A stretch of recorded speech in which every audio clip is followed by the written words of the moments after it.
Thank you all. I don't think you want to see this presentation without the slides because that's what it's about. I can tell you what it is, but you would like to see them, I believe. So we had a privilege. Well, back in February, I went to see my sister-in-law because she'd said, I got some things of your brother I know you probably want. You know, pictures and stuff like that. So I went over to see her, and we got talking about a great controversy tour that's coming up in September. And she said to me, that tour is filled up. You know, if you want to go, it's open now. Because that one, they'd had some cancellations. And so within a week, I had a ticket and was heading to Europe.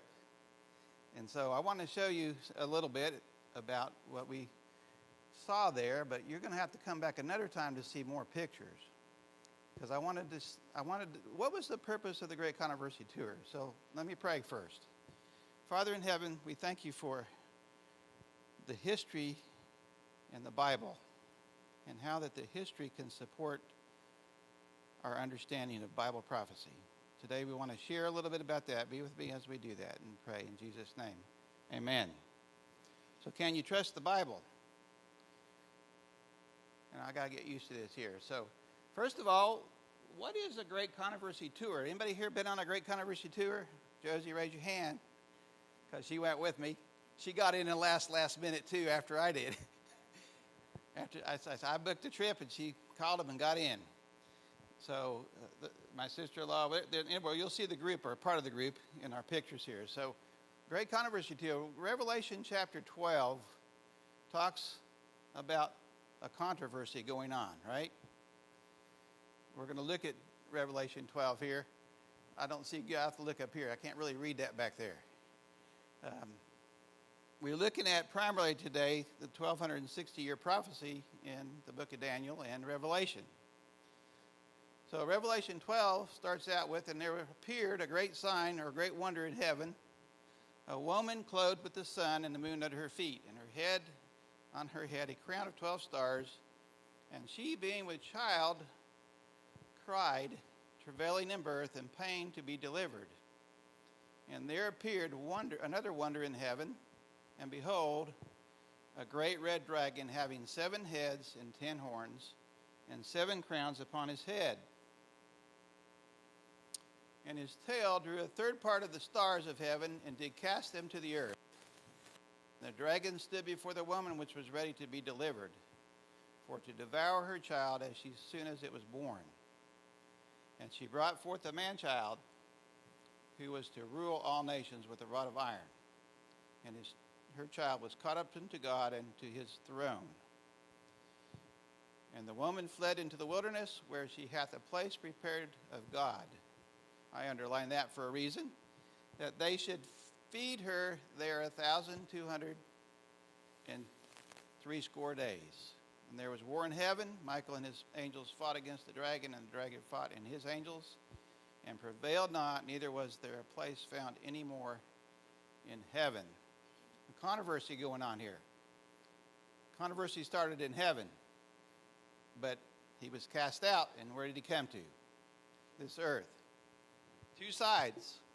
We have a creator against the created.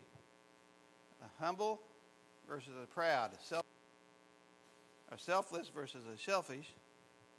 A lover and one that hates. Peace and war.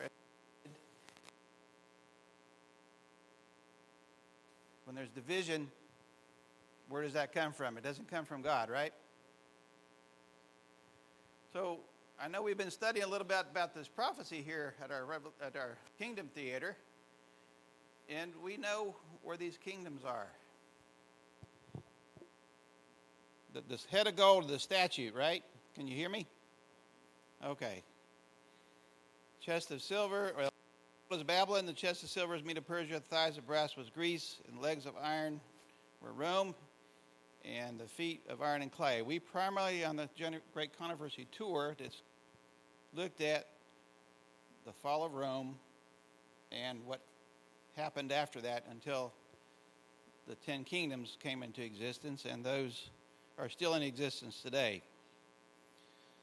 We're looking at the 1260 years of papal supremacy. Also, you can see in Daniel 7, just another replication of this same prophecy, but in more detail. Here's a chart. In case somebody doesn't know, we should know by now, right?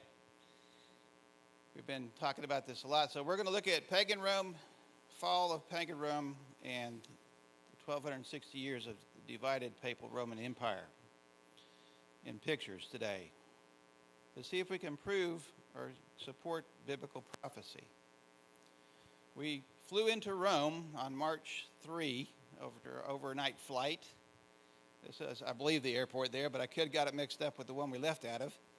So forgive me if I got some things mixed up here, because I'm getting old and forgetful. And I didn't write all my slides down. I just went and enjoyed myself. I had to look things up and say, where was that at now?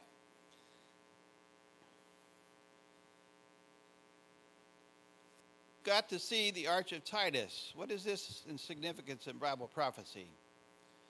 I wrote it up there. The Arch of Titus depicts the capture and fall of Jerusalem in AD 70. We couldn't get underneath it where they say there is a picture of the menorah, because they won't let you get that close at this point. So we're kind of held back. But this is a picture of the Arch of Titus, who was the general that captured Jerusalem.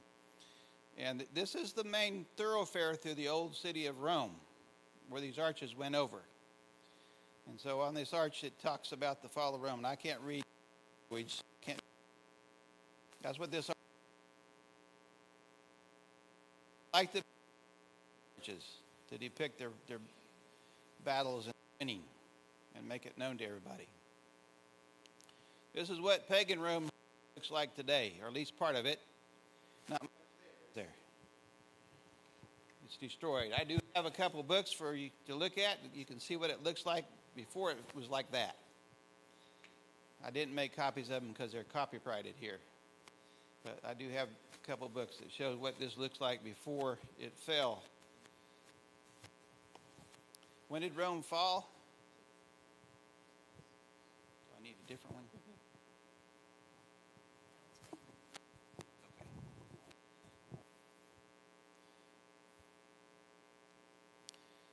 This is the Colosseum there in Rome.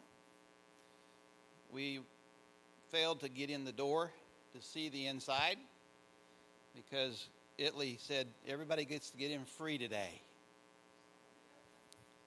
So what do you think happened? Everybody came to see the Colosseum. And by the time we got there, it was a mile long, people standing in line. We would probably stood there for 5 hours, they said, to get in, and see nothing else all day. So we didn't get to go in, but we did get some pictures on the outside. This is a night shot, maybe what it looked like at night when they were having torches inside, but it's lit up. Another shot of pagan Rome, and some of the buildings that are behind are still standing today. We did go in a few of those instead of going into the Colosseum. One of the places we went into was the Mamertine prison. If you see on the right side, I think on your screen, it's on my left here, but this is what, on the top picture on the right, is the levels of this prison.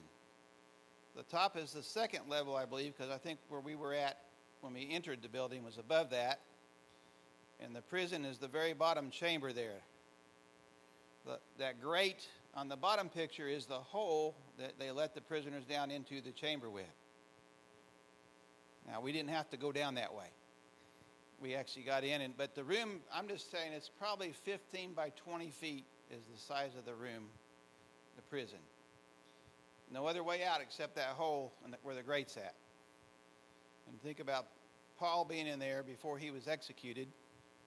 And Peter also spent some time in this prison. So we got to stand in the room where Peter and Paul were kept captive for a period of time. And I don't know what it was probably damp and cold, and no toileting facilities that I could see in there. You know, not sure how they got to eat. But this is history.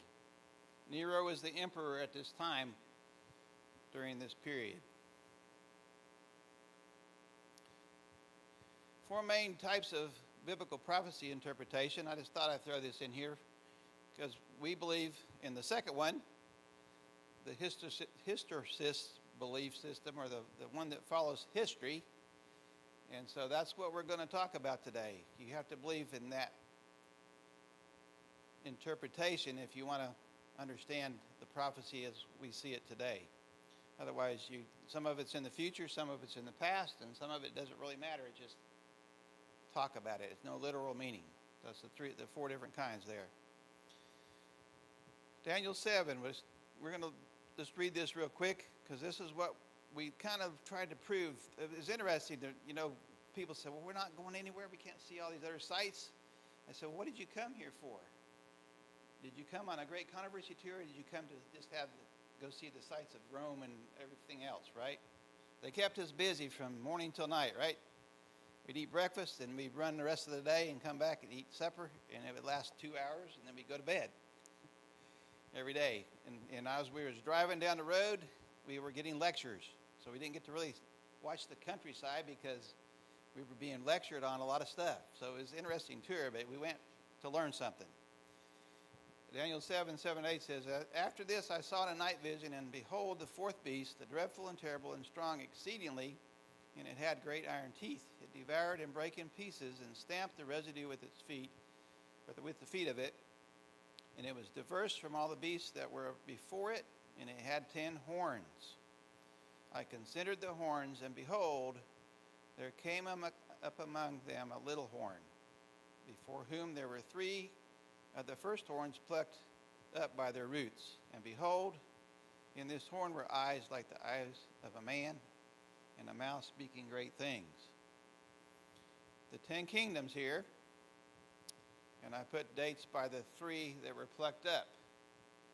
And from what I learned on the tour is we have lots of information on 2 of these, but very little on the Ostrogoths. So they took us to a place to prove that they were destroyed, and we're going to see that site here. One thing it was interesting to me, the 3 nations that were destroyed were all Aryan nations, which believed in the Trinity. And this is not something somebody told me. I just thought about this. This was before the Catholic Church was in full power. Because some people say, well, we have a Catholic belief. We believe in the Trinity, right? Guess what? The Trinity belief was through the Aryan nation, which happened before the papacy ever came into existence. So you can't blame it on the Catholics, because this theology was there prior to the Catholics. And these 3 countries were destroyed, or 3 nations were destroyed for those beliefs. This is the last king of the Ostrogoths, Theodoric, I don't think that's how you pronounce it, the Great. We got to see this is his tomb. Proof that he does not live today and that he was the last king. One thing that we kept being told is proofs are disappearing. They're being destroyed or being pushed away. And we went and saw things. Why did we go there? It was the only reason to see this marker that said this happened, because everything had been destroyed. So Dr. Dumstead, I think is how you pronounce his name, was a seminary teacher for 30 years and been doing these tours for about that long, since he retired. So he's getting up in years. And so, but I was amazed. He led the pack. And he went wherever we went just about, except for one time he got sick.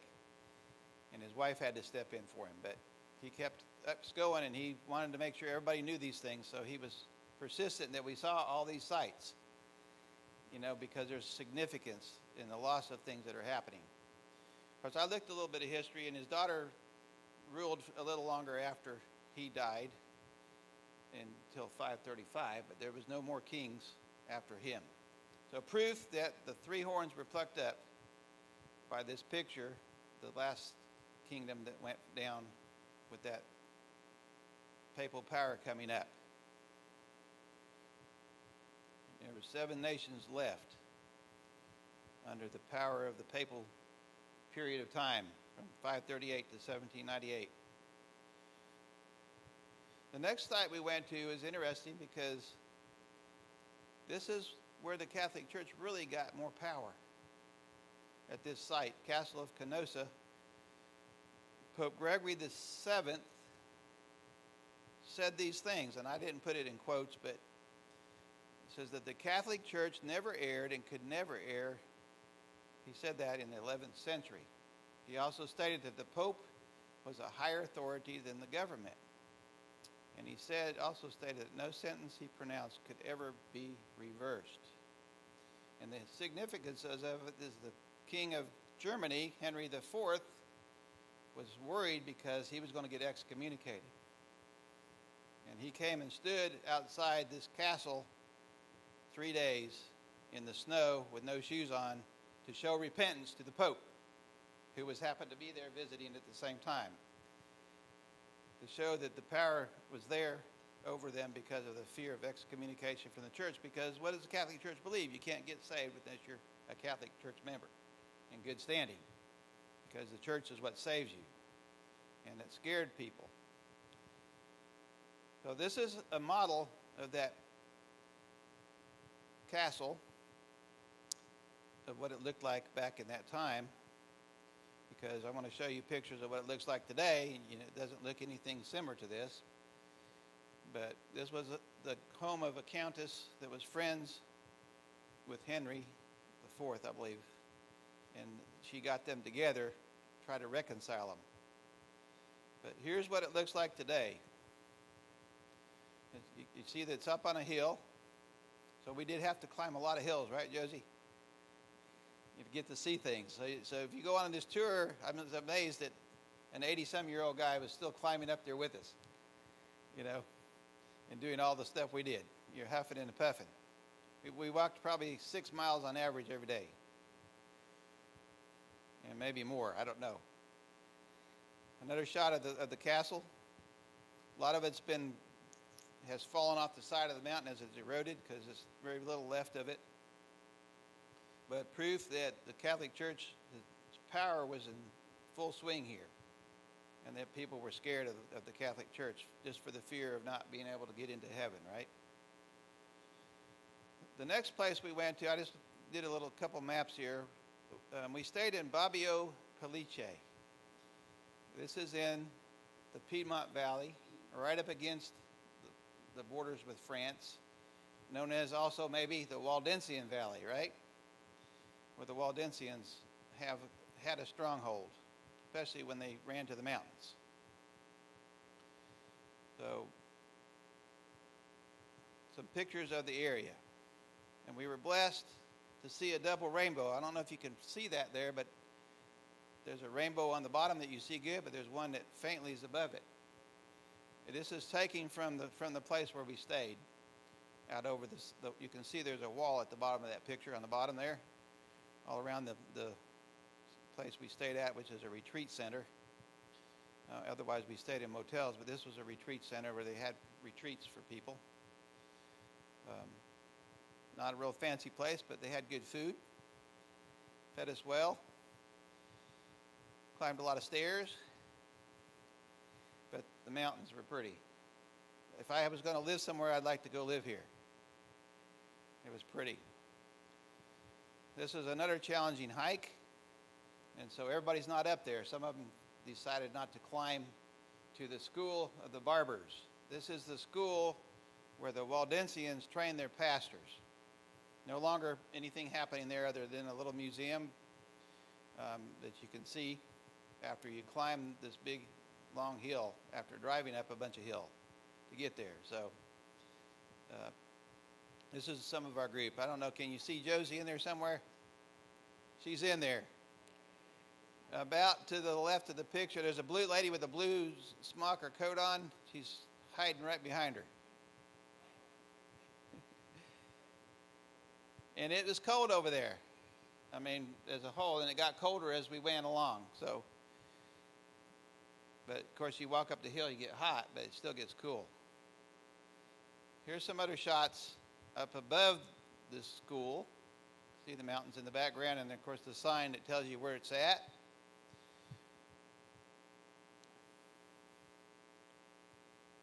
pretty country, but it's steep and rugged.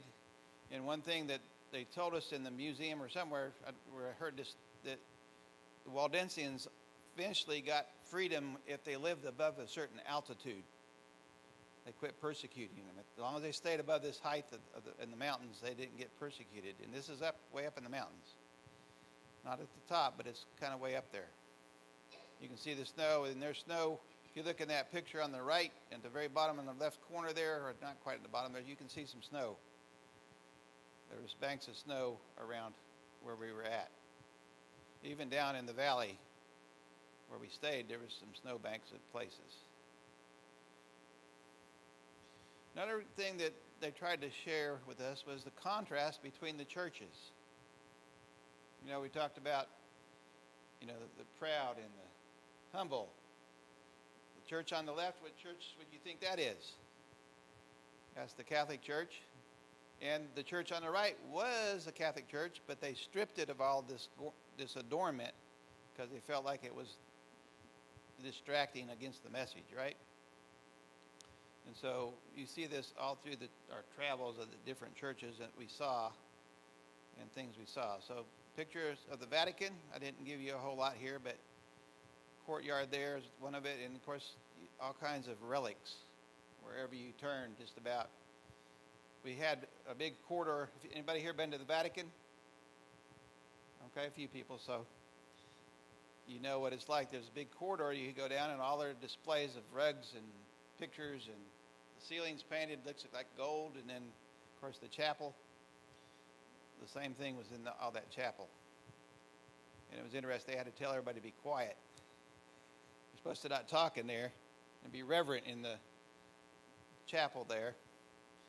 And they had to tell everybody to be quiet. You weren't supposed to take any pictures, so I didn't get any pictures. I tried to be an obedient boy. Some people took pictures, so you can't take pictures in here. But this is in one of the hallways that we went down on the tour. There was lots of different things to see. And all this stuff would cost money, right, to obtain. Here's Pilate's staircase that was miraculously brought here from Jerusalem, right? And you see people going up the stairways till day praying. And I don't have the picture here, but on either side of this staircase, there's two other staircases, which you can go up. You're not supposed to go up this staircase unless you're on your knees. And they had somebody sitting there. I'm sure they would have said something to you. Of course, this is the staircase that Martin Luther was climbing and went up part way and walked down, right? So I don't remember how many steps there are there, but I don't think it's 400 steps, but, you know, maybe 50. So we moved from Italy. We spent about a week in Italy. Spent 4 days in Rome itself and 3 days in the Waldensian Valley, and of course stopped along a few places on the way before we went under the tunnel, 7-mile tunnel under the mountain into Switzerland. Actually went into France first, and then we crossed the border into Switzerland.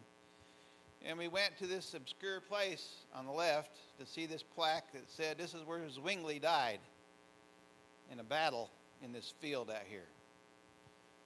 Most people probably don't get to tour when we went out to the country way, way far away from things to see the point that this is Zwingli's place he died at. He was one of the prominent reformers in Switzerland.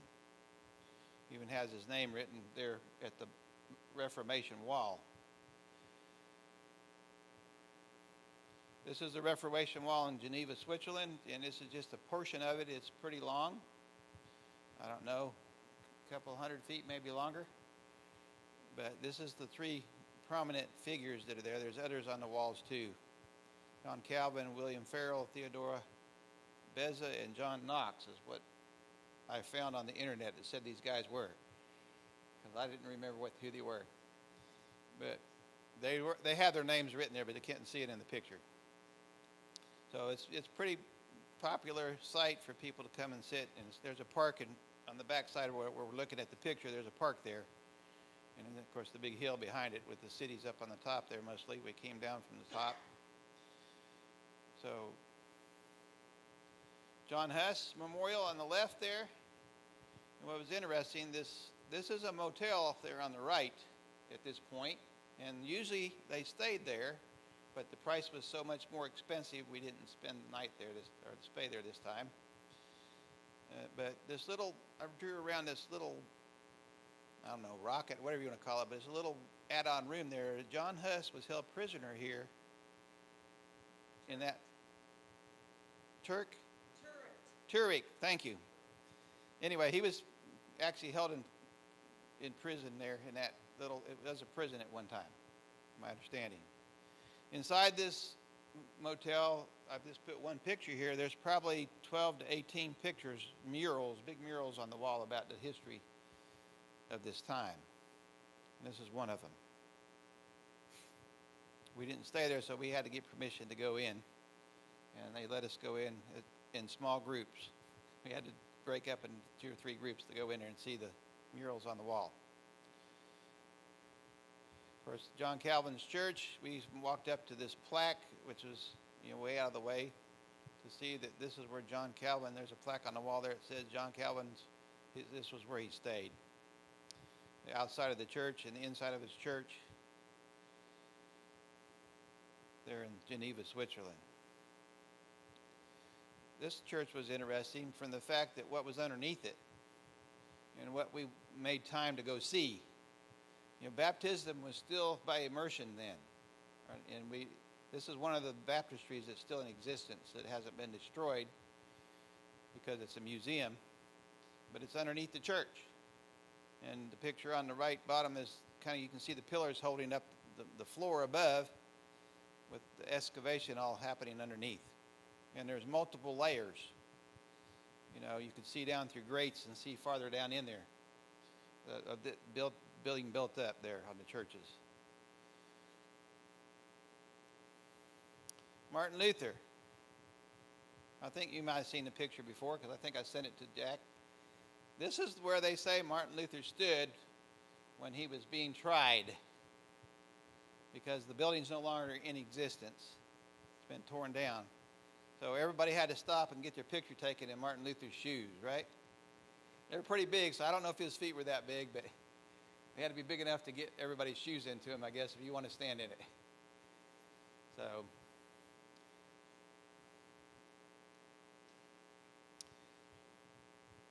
our last place, we went up through Germany for 2 stops there, and we spent one night in Germany, I believe, and then saw a few places on a run, and then we entered into France.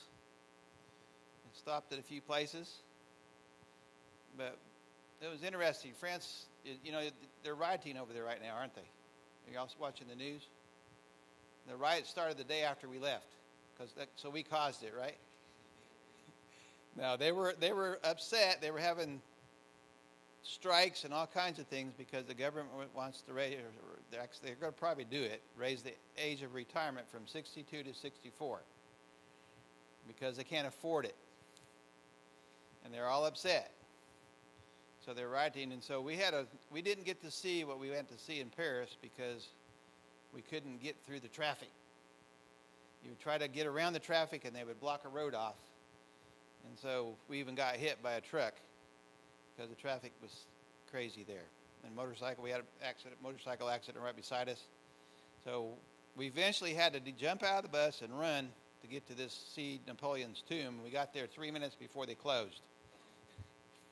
So we got to get in and take a picture of the tomb. And an interesting thing the bus driver told us, why do they call him Napoleon Bonaparte? This is a joke, so I don't know if it's reality, but because they had to bring his bones from all over the place. So it was all Bonaparte, right? He told us another joke. I can't remember that right now, but it was kind of interesting. So the French Revolution is interesting because the French are the first of the 10 tribes that actually supported the papacy getting into power. They became the army machine for the papacy to get to power. But guess what? In 1798 or before, they also became the ones that brought the papacy down. They became atheistic and were tired of the church forcing people into things. And so during the French Revolution, I think it's the Berthier's brother somehow caused some disruption, and anyway, the Pope refused to be stepped down, and so they took him captive in 1798. And we stopped at a place, an obscure place, and walked in the city. Of course, our bus is too big to drive down the streets. That's something interesting about Europe, and I didn't know it was all of Europe, but quite a bit, is the streets are old.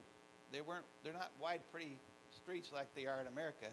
You can't get down them with some things, like a big bus. But the cars are still driving on them, even though there's people walking everywhere. You know, it's interesting. But we walked to this one place. There's a plaque on the wall that said the Pope was held captive here. I mean, that's what they told me it said, because I can't read what it says. But we walked to that site to see that he'd been held captive there in Ravenna. I don't think I put a slide on here or a picture on here, but this is the Eiffel Tower. We got also basically made it in by the skin of our teeth. They stopped the boat leaving because we had 40-some people to get on, and they let us in when they were already stopped taking people. It was lucky she walked. We were praying to get there too, because when we got to the gate, it's like, nope, you can't get in. And then she said, well, we're this group, and they knew that this group had been there before, the Great Controversy Tour group, and so they stopped the boat and let them pay, and we got on this cruise and got to see. It was started before daylight, but this is a night shot of the Eiffel Tower. We got to see the Eiffel Tower from the river, from the Seine River. That's the other joke he told us. What happens when you fall in the Seine River? You become insane, because you're in the Seine. So we had the boat ride on the Seine River, and got to see the sights down through the middle of town. Anyway, it was probably the best we could see, because all the streets were blocked, and traffic, you know, they would pull into the intersections, and then the lights turn red, and then you can't move because they're blocking the intersection. Nobody's moving. So we had to run to get on both of these things we got to see in Paris. Why was the Reformation, or what happened that caused the Reformation? These are just a few things that I noted. You know, the selling of indulgences. You know, we talked about that a little bit in the lesson study, right? You know, you can buy your way ahead of time out of future sins, or you can buy somebody else's way out of hellfire or purgatory, right? By paying money to the church. And that was one of the things that the reformers fought against. The other thing is, you know, during this period of time, the 1400s onward, the Bible was being translated into the native tongue, because nobody ever had a Bible, other than the Waldensians, and they're publishing the Bible in pieces as they tried to spread that when they weren't supposed to. And they died for it. Of course, the church was corrupt, and they were buying, people in leadership were buying the power to get into it. Of course, it's a works religion. You know, you can do all these things to buy salvation. And I thought it was interesting. One thing, we saw a lot of places where there's bones. You know, they say this is somebody's bones here, right? Have a little shrine, and they have seats and places you can pray. And I was thinking, you know, some of those people, they killed them as martyrs, and then he turned around and put them in the church, and now they're worshiping him. Now they're a saint. How can you be a heretic and then turn into a saint after you're dead? Yeah, of course, we already talked about the last one, that the church teaches that you have to be a part of the church in order to be saved, and technically what the word Catholic means, universal, right? Church. So that's what they believe they are. I think this is the last slide I have, but I thought this was interesting because I've never seen this before. And I believe this is one of the presentations that they showed. In Daniel chapter 12, there's two other times put in there. Y'all remember those? Or you seen it? You wonder what those time things are? This is what Dr. Domsteed has come up with. You know, I don't know. I've seen other people say different things, but this to me fits because it follows the same plan. So when is the 1335 years, and there's a 1290-year prophecy there in one verse, I think in Revelation or Daniel 12.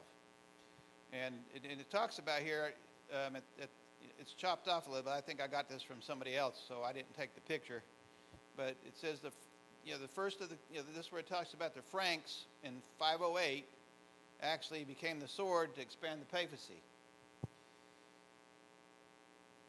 And then in 538 is when the Catholic Church received its power and became the sole church, and nobody else could be a church, which started the 1260 years. But the other two timetables started in 508, and one of them ends in 1798, when France took the Pope Catholic again, and then the 1335 years goes all the way to 1843. So don't ask me how to prove all this stuff. I'm just showing because I had not seen this before, but I thought it was interesting that, and it fits better than some other prophecies do. Like the futurists put everything in the future, and others put it way back. So if you're going to be following the history, this can follow the history, because it talks about the Second Advent movement in 1843. So if you have a chance to go on a great controversy tour and to establish and see some of these things, I suggest it would be a good thing to do if you can afford it. And it wasn't too expensive compared to some trips I've seen. So we enjoyed it. I learned a few things. I'm still trying to learn some more. We have a book they gave us that said you got to fill it out and you get a certificate. Of course, we were the 11th hour people. We got in at the last minute, so we didn't have the book till just before we went. So I still have a ways to go if I'm going to finish it up. And so what I'm going to share on the 5th Sabbath will be more slides of pictures, and some of what's in that book is what I'm going to share with you. So you'll see a lot more pictures, because I probably have, 200-300 pictures. I'm not going to show all of them because they were just snapped out the window, so some of them aren't worth anything. But see what it looked like as we were traveling, and some other more pictures on site. So I'm hoping you're blessed. I believe the Bible's true. This is enough little picture snapshot of things that were proven to follow the Bible prophecy that happened. It's time to thank you.